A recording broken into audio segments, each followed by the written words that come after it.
Question में क्या बोला, the terminal voltage across A battery of EMF E can be. हम अगर बैटरी है एक, उसके टर्मिनल वोल्टेज को किस तरह से डिफाइन कर सकते हैं, ठीक है। तो ई की वैल्यू ऑफ जीरो के इक्वल हो, E is a greater than of हो, E is less than of हो, जो भी ऑफ फॉर्मेट हो। अभी आप देखे हो कि अगर बैटरी किसी लोड से कनेक्टेड नहीं है, तो अगर उस वाले फॉर्मेट में मैं ये दिखाऊं तो E minus of I R is equal to zero होगा। मतलब इस वाली केसेस में जो ईएमएफ होना चाहिए वो किसके इक्वल होगा, जीरो के इक्वल होगा, अगर उसके इंटरनल रेजिस्टेंस को हम नेग्लेक्ट कर दें। और अगर बैटरी डिस्चार्ज हो रही है, आप कभी भी देखना कि अगर बैटरी आपके पास डिस्चार्ज हो रही है, मैं ये कहूँ कि प्लस ऑफ टर्मिनल से करंट निकलेगा और हमेशा रेजिस्टेंस पे जब भी करंट ऑफ इंटर होगा तो पॉजिटिव टर्मिनल से इंटर होगा और निगेटिव टर्मिनल से लीव कर रहा होगा। और ये वाली केसेस में मैं ये कहा कि ये लोड ऑफ है, ये प्लस हुआ और ये माइनस हुआ, कैपिटल आर हुआ।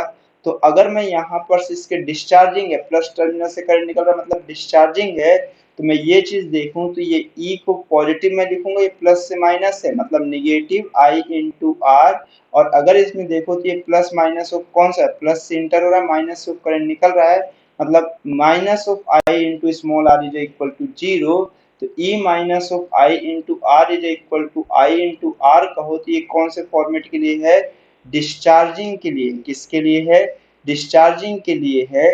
तो इस वाली केसेस में जो ईएमएफ होगा वो कैसा है, ज्यादा है। और अगर चार्जिंग के लिए आप जस्ट इससे पहले देखो तो E plus of I R is equal to V, तो टर्मिनल का वोल्टेज इसमें कैसा है, बैटरी के ईएमएफ से। देखिए यहाँ पे टर्मिनल का वोल्टेज अगर बैटरी किसी लोड से नहीं कनेक्टेड है तो जीरो है। यहाँ पे बैटरी ये जो टर्मिनल है यहाँ पर का पोटेंशियल, अगर बैटरी डिस्चार्ज हो रहा है तो इसका जो वैल्यू आ रही है ये आई इंटू आ रही, तो ये टर्मिनल वोल्टेज है। इसकी वैल्यू में हमेशा इंटरनल ऑफ रेजिस्टेंस सब्सट्रैक्ट होके आ रहा है, मतलब इसमें ई की वैल्यू लेस देन ऑफ कैसा है, टर्मिनल वोल्टेज है। और इसमें आप देखिए तो ई इज मेरे पास कैसा है टर्मिनल वोल्टेज, ओ सॉरी सॉरी सॉरी सॉरी उल्टा लिख गया। ई की वैल्यू ऑफ ज्यादा है, उसमें मेरे पास कैसा है, देखिए ई की वैल्यू ऑफ मेरे पास I into R plus of V है, मतलब ई इस वाली कंडीशन पे ज्यादा है। और इस वाले में देखिए V minus of I R, voltage में से टर्मिनल वोल्टेज में से बैटरी की इंटरनल रेजिस्टेंस को सब्ट्रैक्ट करने पे बैटरी की ईएमएफ की इक्वल है। मतलब अगर मैं इस टर्मिनल वोल्टेज बस से कंपेयर करूं, ये आई आर को मैं दोनों ही केसेस में हटा दूं तो इसमें ई की वैल्यू ग्रेटर देन है और इसमें ई की वैल्यू ऑफ लेस देन है। मतलब ऑप्शन नंबर ऑफ कौन सा करेक्ट है, डी है, all the above condition will be correct. अगर ये कनेक्टेड नहीं है तब जीरो, अगर ये कनेक्टेड है और ये बैटरी ऑफ मेरे पास क्या हो रही है, डिस्चार्ज हो रही है, तो उसका सॉरी चार्ज हो रही है बैटरी, ये चार्जिंग की कंडीशन के लिए, तो उसका जो पोटेंशियल होगा टर्मिनल का वो हमेशा बैटरी की ईएमएफ से ज्यादा होगा। अगर मैं ये चीज कहूँ कि मैं किसी को पैसे दे रहा हूँ तो मैं ये गारंटी लेता हूँ कि मेरे पास पैसे ज्यादा है मेरे अमाउंट ऑफ से, तभी मैं दे रहा हूँ, अदरवाइज तो मैं तो हमेशा उधारी मांगता हुआ जाऊंगा।